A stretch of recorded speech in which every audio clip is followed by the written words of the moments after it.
lagi sama Ara Delmora di sini, masih bareng sama saya podcast. Dan hari ini, Ara udah kedatangan narasumber yang luar biasa banget ya.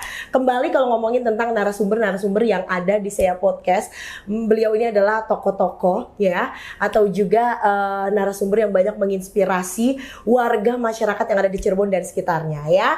Karena ini juga banyak permintaan dari friends yang ada di luaran sana yang katanya ayo dong datengin gitu ya narasumber yang satu ini karena mau tahu banget, mau kepo perjalanan karirnya seperti apa dari dulu sampai dengan sekarang. Akhirnya kita datengin nih ya, karena memang saya podcast ini selalu menghadirkan tokoh-tokoh ya, terus juga narasumber yang memang menginspirasi banyak orang, memberikan banyak manfaat untuk orang lain juga di luar sana, terus juga memberikan semangat yang luar biasa juga biar kita itu setidaknya bisa mengikuti jejak beliau, ya kan ya. Dan hari ini alhamdulillah friends, Ara udah bareng sama narasumber kita yang keren. Ini ya bocorannya ya, beliau ini adalah seorang PNS, kemudian juga beliau seorang Master of Ceremony ya, Master of Ceremony-nya ini udah yang keren banget, terus juga mentor public speaking juga ya, kemudian juga apalagi ya, pengusaha juga, ya, dan juga singer atau penyanyi juga, dan masih banyak lagi deh bakat-bakat yang beliau miliki. Langsung aja ya, kita kenalkan. Ada Ade Opik. Assalamualaikum. Ya. Alhamdulillah, waalaikumsalam warahmatullahi wabarakatuh. Selamat siang. Selamat siang. Apa kabar? Alhamdulillahirrahmanirrahim. Aduh, hari ini kebetulan karena masih suasananya juga Hari Raya Idul Fitri ya, Ayah. Ya. Jadi kita bisa bersilaturahmi sama friends dari saya podcast yang ada di luaran sana. Betul lah? Betul sekali. Nih, ada yang salfok nih. Ara salfok banget sama penampilan AAAD hari ini karena rambutnya ternyata ya gondrong, friends. Kita kalau misalnya tahu ya AAAD kan rambutnya yang plontos, identik dengan ya. yang ya gitu. Kenapa Ini kalau tadi kita ngobrol-ngobrol 2023 pokoknya saya pengen punya tampil yang berbeda. Oke. Apapun lah bentuknya. Banyak yang protes ya emang, bagus cepak, bagus botak, tapi saya pengen coba juga dengan rambut gondrong nih kayak apa gitu loh. Oke, boleh nggak nyapa dulu friends yang lagi nonton podcastnya saya hari ini, karena kan banyak banget nih permintaan katanya yang harus jadi narasumbernya gitu kan. Gimana Friends ya? Friends. Halo friends saya podcast, betul ya? Selamat siang semuanya, salam sejahtera untuk semuanya, salam sehat, dan saya pribadi mengucapkan minal aidin wal faizin, mohon maaf lahir batin untuk semua yang menyaksikan, dan semoga kita masih dipertemukan tahun depan untuk menjalankan ibadahnya, panjang umur ya. Amin. Sehat-sehat. Oke. Nah, kita langsung aja nih, karena banyak banget friends yang ada di luar sana yang kepo banget sama perjalanan karir seorang Ade Opik. Kalau ngomongin tentang atau mendengar kata nama Ade Opik tuh langsung yang wow ya. Ini adalah seorang PNS, ya, betul ya Ayah? Betul.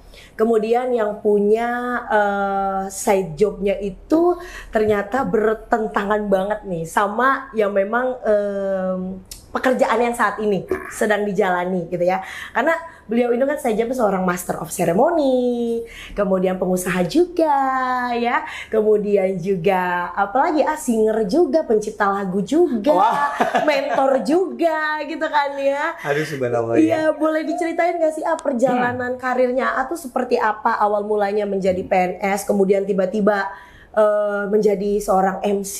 Boleh ceritain sama friends yang kepo di luaran sana nih. Yang keponya akan terjawab sekarang.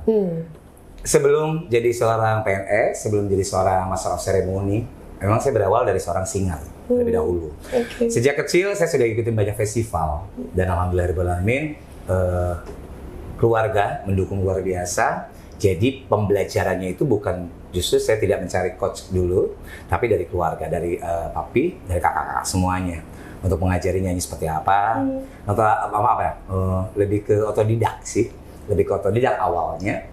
Lalu dari lomba-lomba nyanyi tersebut lah mulai bisa diperhitungkan, karena kebetulan alhamdulillah langsung menang. sampai SMA waktu itu. Nah, saya pun juga sudah mulai jalan sayang. Dari mulai SMP itu udah mulai nyanyi, maaf ya, nyanyi di hajatan-hajatan pakai band. Nah, gitu. Mulai mengenal dunia entertain seperti apa. Sampai akhirnya keluar sekolah ini saya terbang. Mulai terbang. Maksudnya saya hijrah ke Jakarta, disitulah orang tua dan keluarga taunya saya sekolah. Padahal saya ini nakal ya. Saya coba memperdalam dunia entertain.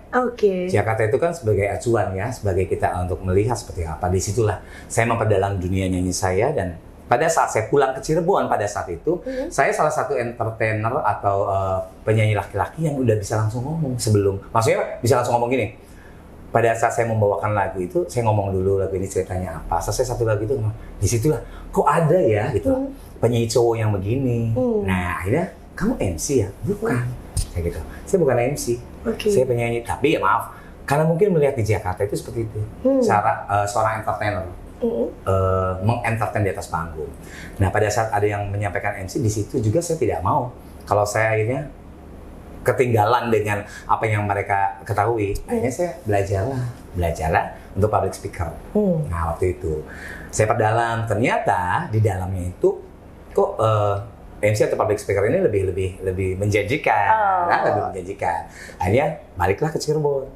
Balik ke Cirebon itu saya nyanyi, saya MC, ternyata peluang untuk masuk ke PNS itu waktu itu dengan mudah.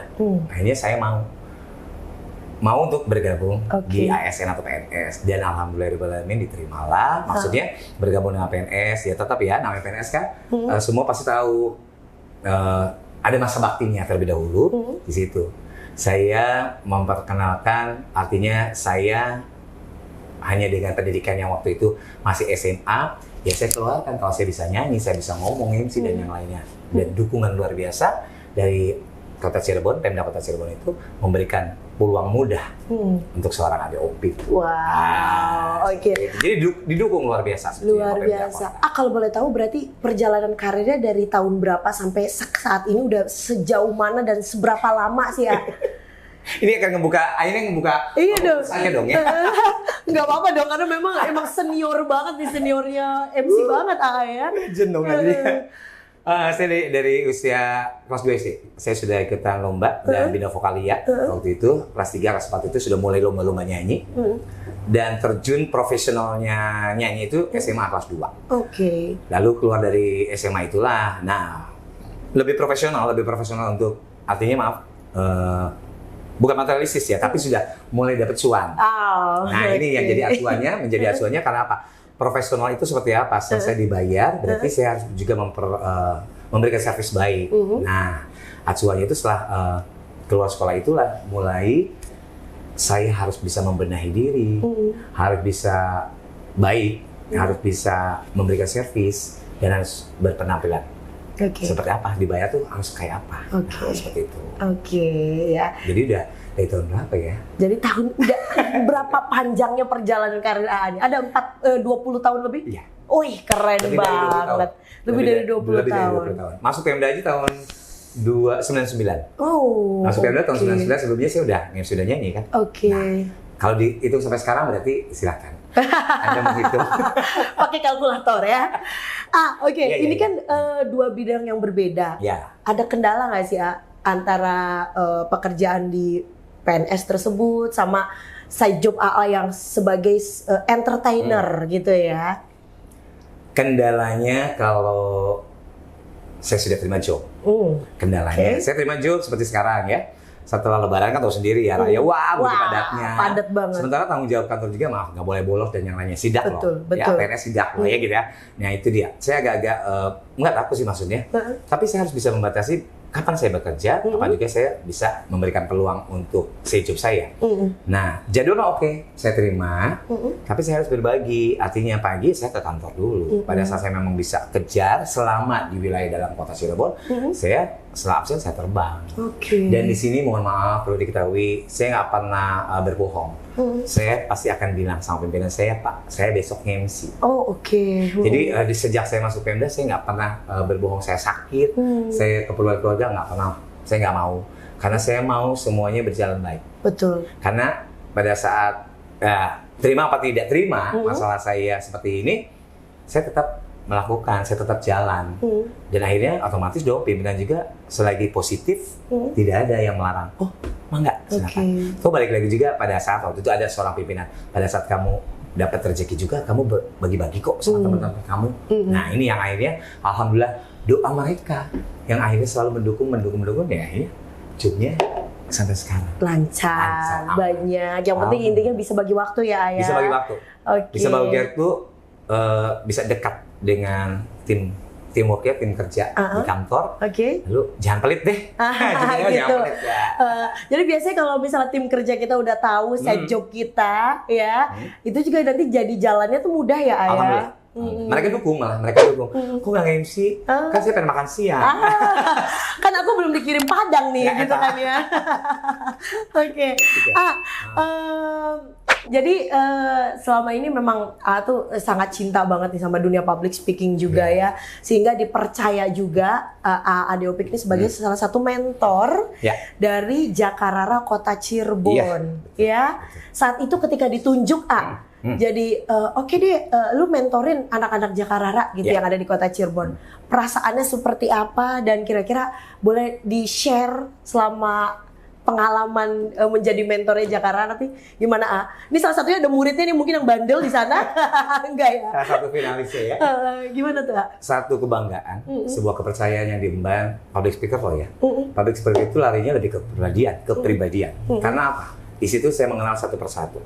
Ada yang malu-malu, akhirnya power suaranya kecil. Ada yang kepedean, kenceng tapi nggak terarah. Nah ini dia. Pada saat saya diberikan kepercayaan oleh Ketua Paguyuban untuk menjadi coach ya, public speaker-nya Jakarta Kota Cirebon ini, saya tanggung jawab besar aslinya. Artinya tanggung jawab besar untuk bisa membuka mereka. Ya inilah kepribadian kalian terbuka di situ. Karena garis bawahnya itu, garis tebalnya itu, mereka harus percaya diri dan memiliki bahan pada saat nanti penjurian. Apapun yang didapatkan materinya, kalian boleh improvisasi, boleh kembangkan. Di sini mulai terlihat. Mereka bisa, kosakata bahasa itu bisa mereka cari seperti apa dari bahan-bahan yang mereka dapatkan. Belum lagi yang seperti tadi power. Power ini keluar kalau memang kita tahu bahannya, kita bisa otomatis. Kita akan bisa menjelaskan sejelas-jelasnya. Dan dengan power tersebut bisa keluar karena apa? Artikulasi yang jelas. Karena saya tidak akan mengajari hanya dengan power, artikulasi, dan juga bahan yang akan diterima.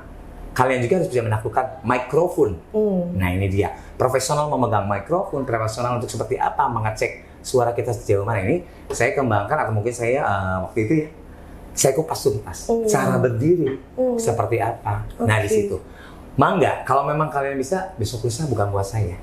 Kalian terjun ke masyarakat, kalian sudah punya bekal. Walaupun maaf, tidak terlalu banyak ilmu yang saya berikan, karena memang mungkin keterbatasan waktu, ya.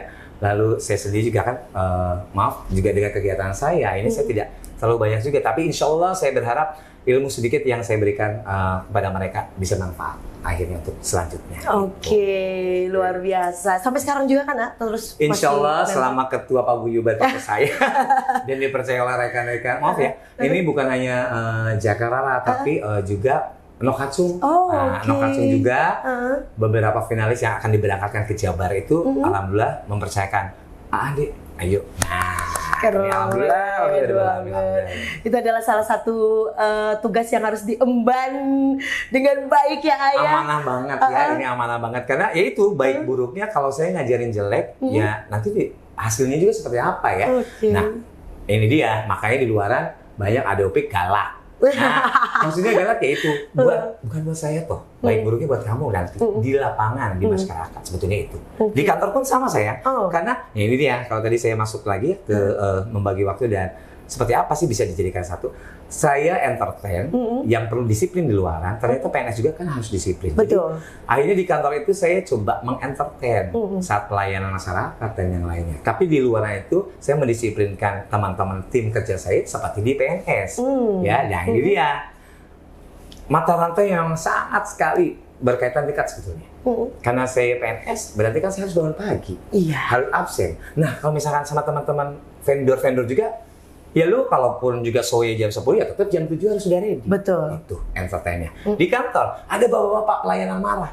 Yuk di entertain. Dengan cara apa? Dilunakkan bahasanya. Nah ini mengentertainkan pelayanan masyarakat di cara kerja saya dan coba mendisiplinkan teman-teman entertain di luaran. Oke. Nah ini di situ alhamdulillah terkenal, Upi galak. Padahal disiplin ya ayah. Itu menerapkan PNS di luaran. Oke, menerapkan jiwa pekerjaan yang ada di kantor PNS-nya AA untuk dilakukan di luaran juga biar nanti disiplinnya sama gitu ya ayah. Karena memang karena di kantor kan udah terlatih gitu ya ayah. Karena ada perjabatan waktu itu ya. Harus bangun jam 4 subuh gitu. Keren banget. Apa namanya? Gimana sih Apa? Boleh kasih tahu nggak nih ilmu sedikit di share buat friends-friends yang ada di luar sana untuk menjadi seorang public speaking yang baik itu harus seperti apa? Karena memang kan di sini udah tadi mungkin share-nya kan sama teman-teman Jakarta aja nih. Mungkin friends yang lagi nonton juga pengen dong sedikitnya ada poin-poin nih ya yang mau diketahui sama AA nih untuk menjadi seorang public speaking yang baik tuh harus seperti apa kita? Public speaking yang baik, jangan pernah malas baca. Baca buku? Baca buku apapun, apalagi sekarang ya fasilitas banyak. Nah itu maaf kalau di kantor santainya ada Opik itu pasti selalu baca. Apapun deritanya, karena di situ ada pengembangan kosakata. Oke, baik. Kata-kata, kalimat, bahkan saya suka lihat juga kata-kata mutiara yang indah-indah. Ini saya suka ambil semuanya intisarinya. Ini akan menjadi bahan pada saat berbicara di atas panggung.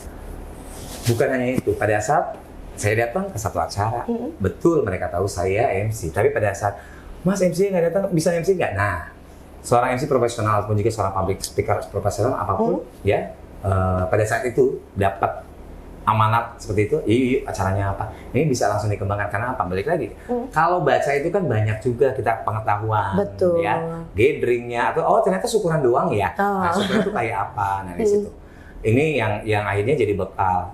Mau dibilang profesional karena kitanya baca dan mengenal apa yang akan kita sampaikan. Akhirnya tidak ada gumam ini dia. Itu profesionalnya. Bagaimana sih menghilangkan itu? Baca sekali lagi. Baca dulu. Banyak kosakata di situ pengembangannya untuk kita rangkai. Nah, baru nanti besok lusa kita ketemuan ngobrol-ngobrol. Itu ya. Selain harus disiplin waktu, pasti. Ya, attitude juga ya. Itu nomor utama. Tuh, boleh di-share nggak sebagai seorang public speaking atau public speaker yang baik itu attitude itu harus seperti apa? Bukan hanya public speaking, ya, bukan hanya semua juga ya. masalah seremoni, tapi entertaining atau entertainer itu siapapun kita, apapun profesinya, modal utama sebagai selimut perjalanan hidup kita itu etika itu adalah modal utama. Kalau kita memiliki etika itu menomor utamakan dan selalu menjadi dukungan hidup kita, insya Allah kita akan dikenal banyak orang. Akan baik hubungan kita. Katanya semakin banyak bersilaturahmi, insya Allah umur kita panjang, rezeki kita memanjang. Gitu. Jadi etika ini adalah modal utama Islam. Barulah kemampuan-kemampuan tersebut kita punya Tuhan, kita punya usaha, kita cari, kita gali. Tapi etika ini benar-benar sebagai modal dasar seorang entertainer. Luar biasa ya, sangat menginspirasi banget. Amin ya Allah. Tadi ngomongin tentang public speakingnya. Sekarang Ara mungkin lebih mau mengupas tentang Master of Ceremony atau MC-nya. Ya. Gimana sih untuk menjadi seorang MC yang profesional itu harus seperti apa? MC profesional pada saat kita mendapatkan sebuah pekerjaan. Nah ini, kita udah ngobrol-ngobrol, kita tanya banyak pada orang yang pertama ngasih cup kita ini, cup apa? Wedding lah contohnya. Karena notabene Cirebon itu ada Opik lah wedding.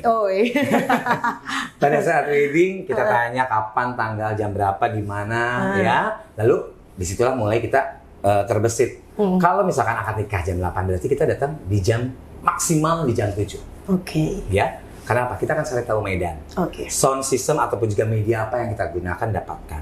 Seperti apa lokasi di sana? Belum lagi kita pemberangkatan dari rumah menuju ke sana kan maaf, kita tidak pernah tahu ada halangan ada apa. Betul.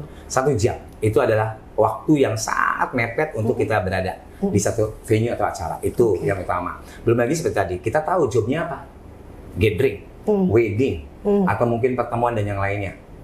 Kostum yang kita gunakan. Jangan sampai salah. Jangan sampai salah kostum Jangan ya sampai ya. salah. Pembedaran bahasa pun pasti ada klasifikasinya. Untuk wedding kayak apa? Wedding pun terbagi pribumi, ya internasional atau wedding Chinese. Ada tukar cincin lamaran atau sanjit. Bahasanya berbeda. Oke. Hati-hati. Ini makanya seorang masalah seremoni kita bahas langsung pada saat mendapatkan jadwal itu, job itu kupas tuntas langsung sama beliau. Seperti apa, maunya apa, kostumnya kayak apa, kita langsung berhitungkan jamnya. Jangan lupa agendakan. Biar nggak lupa lagi sama jadwal ya. Ini luar biasa kan. Saking banyaknya jadwal kadang suka ada yang lupa-lupa gitu kan ya. Aduh. Untung aja nggak disewot-sewot ini, nggak dimarah-marahin sama klien ya. Jangan sampai. Oke. MC ya, tadi ngobrol-ngobrol tentang MC. Nih, ini nih ya, yang di luar sana nih ya, friends di luar sana kan taunya adalah AA ini the king of MC wedding. Wih, rajanya MC wedding baik yang pribumi maupun yang Chinese wedding gitu ya. Dinobatkan seperti itu sama masyarakat yang ada di Cirebon. Gimana apakah itu menjadi beban sendiri untuk AA atau malah jadi termotivasi untuk terus maju, terus bagaimana? Gimana tuh? Semoga Allah tetap sayang sama saya. Amin. Ya. Justru pada saat mungkin ini yang menobatkan itu kan bukan saya pribadi ya, tapi masyarakat umum yang ada kota Cirebon, wilayah Cirebon lah, ada Opik the King atau apalah terserah itu julukan mereka untuk saya. Tanggung jawab. Semakin berat. Saya sampaikan ini semakin berat pada saat saya mendapatkan julukan tersebut ya. Karena semakin harus menunjukkan pada mereka kualitas dengan apa yang mereka membandingkan pada saya. Jadi bangga ada, bahagia pasti, tapi tanggung jawab ini yang terpenting bagi saya.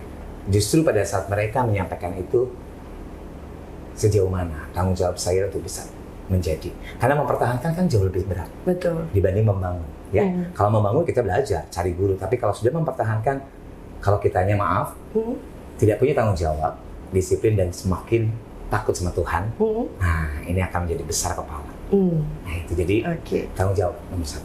Dan tetap rendah hati ya. Nah, itu dia. Etika ya, balik lagi itu.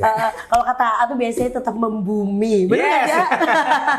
Tetap membumi itu ya. Kisi-kisinya aku ya. Kisi-kisinya tuh ya kuncinya. Oke. Nah, ada lagi nih ya.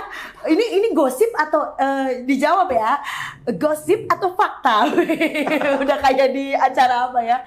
Katanya AA ini adalah MC wedding profesional yang udah dijulukin sebagai the king atau rajanya, dan pastinya itu dengan bayaran termahal.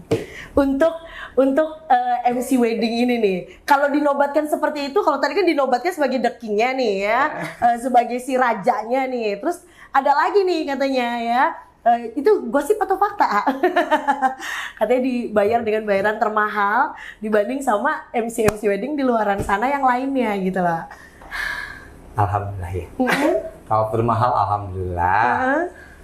Sebetulnya mau mahal, mau mahal atau mau murah. Baik lagi gimana kitanya. Kalau seperti seorang Areopik atau banyaklah teman-temanku juga memberikan servis terbaik, otomatis RP ini akan jalan sendiri. Pasti akan menyesuaikan ya.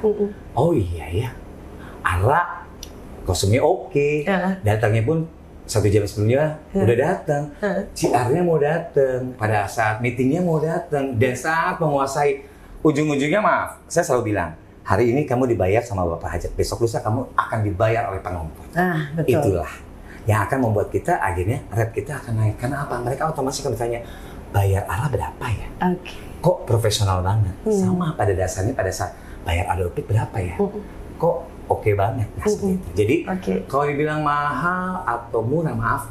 Itu fakta apa gosip nih? Di ini dulu dong, dijawab dulu nih. Kan malu-malu kan? Fakta ya? Alhamdulillah. Fakta. Tapi bukan berarti aja saya jual mahal ya. Atau tidak bisa digoyang lah. Pokoknya masih bisa nego lah. Masih bisa nego. Apalagi kalau temen sendiri ya. Sebenarnya kalau itu mah, ayo lah, pokoknya kita bantu. Soalnya gini, Ara ngerasain sendiri nih, 2018 Ara wedding ya. Ini nikahan Ara sendiri nih. beliau MC-nya dong, karena request dari suami gitu kan. Alhamdulillah ya Mas Oki ya. Udah aja kayak gitu kan. Ya Ayah, karena waktu itu kita di komunitas yang sama ya Ayah. Akhirnya ternyata gimana dong kalau sama teman sendiri nggak apa ya Ayah, bisa digoyang-goyang. Oke, nggak apa-apa gitu kan ya. Jadi memang sebenarnya jiwanya Ade tuh bener-bener yang baik banget loh, baik hati banget. Amin, ketika ya Allah. ada teman minta bantuan ya Ayah. Ayo. Terus ada budget sekian, ngerasa masih yang ini kayaknya masih masuk akal gitu ya. Masuk aja kok. Jadi kalau di luar sana jangan takut. Kalau misalnya mau pakai jasa beliau untuk wedding pribumi, wedding China si Ayah, Sanjit dan lain-lain juga gitu. Jadi kalau misalnya masih maju mundur, DM aja, kontak langsung. Nih Instagramnya Ade nanti ada di bawah ya Ayah. Adi share dong Instagramnya apa? Instagramku Ade Opik. Ade-nya gimana? ADE atau DHE? Ade biasa boleh, ADHE juga boleh, ada Opik. Oke, nanti ada di bawah ya. Dilihat, nanti bisa dilihat tuh perjalanan karir weddingnya. Wow, luar biasa banget ya. Oke, jadi nggak keberatan nih kalau misalnya di luar sana tuh ada yang menobatkan seperti itu gitu ya? Nggak ya? Itu dia. Saya pernah juga menyampaikan sama rekan-rekan MC. Ya kalau hari ini saya dibayar sekian, ya udah rezeki dari Allah. Betul. Tapi jangan pernah takut. Ya, semesta itu tidak diam. Semesta itu tidak tidur. Kalau hari ini kita rezeki segini, besok lusa kita nggak pernah tahu. Kalau kita dibayar, ini bener nih ada Opik akad nikahnya aja cuma akad nikahnya segitu. Ya silakan. Gitu, karena ada salah satu teman kita, Om bener Om segini. Udah nggak usah dibahas. Udah nggak usah dibahas. Akad nikahnya aja 5 digit. Enggak ya. Gitu. Jadi itu mangga lah ya. Ya mungkin ada yang menyampaikan seperti itu. Ya mangga, itu hak mereka. Kenyataannya, ya itu memang kenyataan juga Tuhan sudah kasih rezeki karena ya itu dia. Besar kecilnya rezeki, jangan pernah ditampik. Betul. Karena Allah nggak akan tidur. Benar. Ya, rezeki akan selalu mengalir selama kita membumi. Ini satu lagi nih ya. Kalau Ara lihat nih kan jadwalnya luar biasa padat banget dengan berbagai macam jenis pekerjaan, dimulai dari PNS-nya sampai dengan entertainment-nya.